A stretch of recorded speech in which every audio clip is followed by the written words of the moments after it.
Welcome to the Geeks Attic. This is a Star Wars Expanded Universe book review of Tatooine Ghost.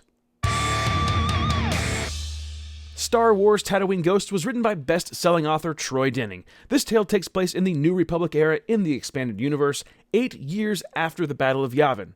Now, before we get started, I want to know if you've read this book. Comment down below, let me know if you enjoyed it or if you disliked it. Now let's get into a brief summary before I get into my overall thoughts and give this book a rating.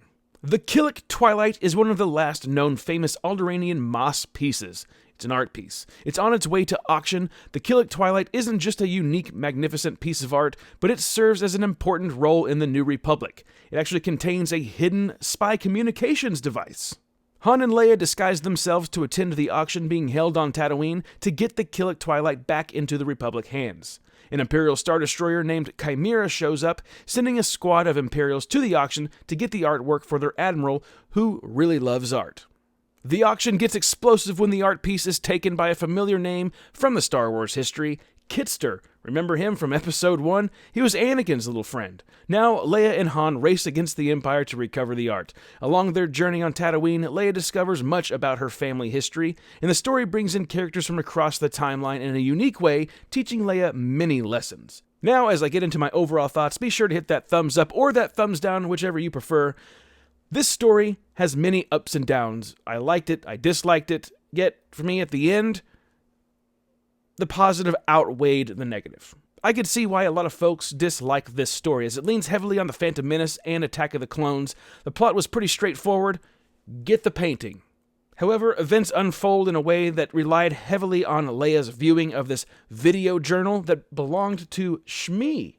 I think Troy Denning did a good job stirring up the emotions within Leia as well as for the reader on some occasions. I like that we got to witness Leia discover a piece of her history. Watching her grandmother on the vid journal, she experienced conflicting emotions as Shmi spoke of such love for her son, Anakin. Leia only knowing Anakin as Darth Vader, the Dark Lord of the Sith, a torturer, a murderer, a destroyer of worlds. To me, this story feels like a classic adventure with Leia, Han, Chewbacca, and C-3PO.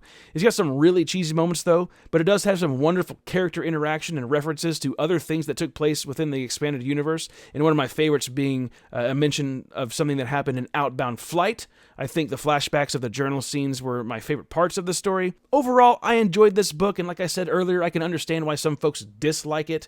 I don't think they're crazy for not liking it, but when a book makes me sit at the edge of my seat, brings a smile to my face, I'm going to have to say it's a good book. So am I going to recommend that you pick up and read Star Wars Tatooine Ghost?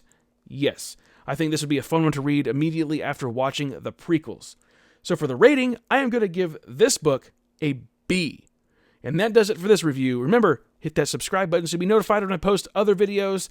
Check me out across social media at The Geeks Attic. Have a good one.